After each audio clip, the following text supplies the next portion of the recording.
Hello and welcome to my YouTube channel Kedar English classes. और आज हम लोग पढ़ने वाले हैं पास्ट इंडेफिनिट टेंस। दोस्तों, पास्ट इंडेफिनिट टेंस एक बहुत ही आसान सा टेंस है। अगर हम इसके बारे में बात करें तो सबसे पहले इसकी पहचान के बारे में बात करते हैं। इसकी पहचान क्या होती है? जिन हिंदी वाक्यों के अंत में ता था, ती थी, ते थे, या, ई, ए इत्यादि शब्द आते हैं वो सारे हमारे पास्ट इंडेफिनिट टेंस के वाक्य कहलाते हैं। अगर आप ध्यान से देखेंगे तो ये क्या बताता है? ये एक ऐसे एक्शन के बारे में बताता है जो कि पास्ट में हो चुका है। ठीक है। हेल्पिंग वर्ब में क्या होगा? सबसे पहले अफर्मेटिव सेंटेंस में वर्ब की सेकंड फॉर्म आती है और नेगेटिव और इंटेरोगेटिव सेंटेंस में डिड के साथ वर्ब की फर्स्ट फॉर्म आती है। ठीक है। नेगेटिव, इंटेरोगेटिव या WH फैमिली, इन सब के साथ ही आपका क्या आएगा?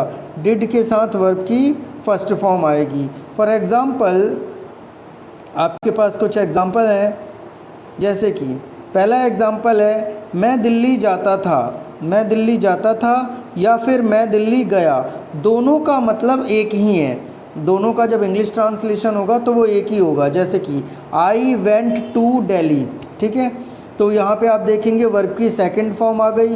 क्यों आ गई वर्ब की सेकंड फॉर्म? क्योंकि पास्ट इंडेफिनिट टेंस के अफर्मेटिव सेंटेंस में हमेशा वर्ब की सेकंड फॉर्म ही आनी चाहिए। ठीक है। फिर इसके बाद से अगर मैं एक नेगेटिव सेंटेंस देखूंगा तो क्या हो जाएगा? सबसे पहले सब्जेक्ट, फिर डिड, क्योंकि पास्ट इंडेफिनिट टेंस के नेगेटिव सेंटेंस में हमेशा डिड आएगा और डिड के साथ वर्ब की फर्स्ट फॉर्म आएगी। तो I did not go to Delhi, मैं दिल्ली नहीं गया या फिर मैं दिल्ली नहीं जाता था। फिर इसके बाद से इंटेरोगेटिव सेंटेंस को देखते हैं। एक इंटेरोगेटिव सेंटेंस में क्या होगा? क्या मैं दिल्ली नहीं जाता था या फिर क्या मैं दिल्ली नहीं गया? तो क्या हो जाएगा? सबसे पहले आ जाएगा डिड। सबसे पहले क्या आ जाएगा? Did I not go to Delhi. Did I not go to Delhi, क्या मैं दिल्ली नहीं जाता था या फिर क्या मैं दिल्ली नहीं गया। ठीक। फिर इसके बाद से WH फैमिली। सबसे पहले WH फैमिली में WH वर्ड आएगा। आपको WH वर्ड के बारे में मैंने बता रखा है। What, where, why, when, who, whose, whom, which, ये सारे WH फैमिली के वर्ड्स होते हैं। तो सबसे पहले WH वर्ड आएगा। वाई डिड, फिर यू, फिर गो, फिर टू दिल्ली। यहाँ पर मैंने सब्जेक्ट आई की जगह यू कर दिया है। ठीक है। तो यानी कि when did you go to Delhi, तुम दिल्ली कब गए या तुम दिल्ली कब जाते थे। ठीक है। तो इस तरीके के वाक्य जो होंगे वो हमारे लिए काफ़ी हेल्पफुल होंगे, कोई रिपोर्ट आर्टिकल लिखने के काम में आएंगे। अब मैं आपको इसके रूल्स बताता हूँ।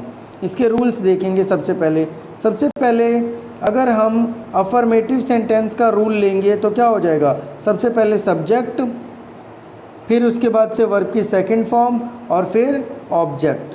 ठीक है। सबसे पहले सब्जेक्ट, फिर वर्ब की सेकंड फॉर्म, फिर ऑब्जेक्ट। नेगेटिव सेंटेंस के रूल्स में क्या होगा? सबसे पहले सब्जेक्ट, फिर डिड, फिर नॉट, फिर वर्ब की फर्स्ट फॉर्म, फिर ऑब्जेक्ट, और कोई अदर वर्ड्स आता है तो आप यहाँ पर ऐड कर सकते हैं। ठीक है। फिर इंटेरोगेटिव सेंटेंस में क्या आएगा? सबसे पहले डिड, फिर सब्जेक्ट, फिर नॉट, फिर वर्ब की फर्स्ट फॉर्म और फिर ऑब्जेक्ट। फिर WH फैमिली वाले में क्या आएगा?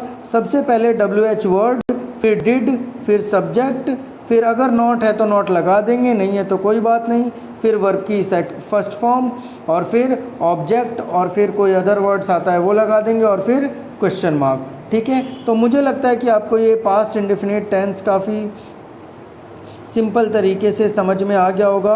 अगर आपको इसमें कोई डाउट आता है तो आप मुझे कमेंट सेक्शन में ज़रूर बताएंगे, और इस वीडियो के साथ मैं एक प्रैक्टिस शीट भी अटैच करके दूंगा जिससे कि आपको सॉल्व करना है, और अगर उसमें भी कोई डाउट आता है तो आप मुझे ज़रूर बताएंगे। Thank you everyone.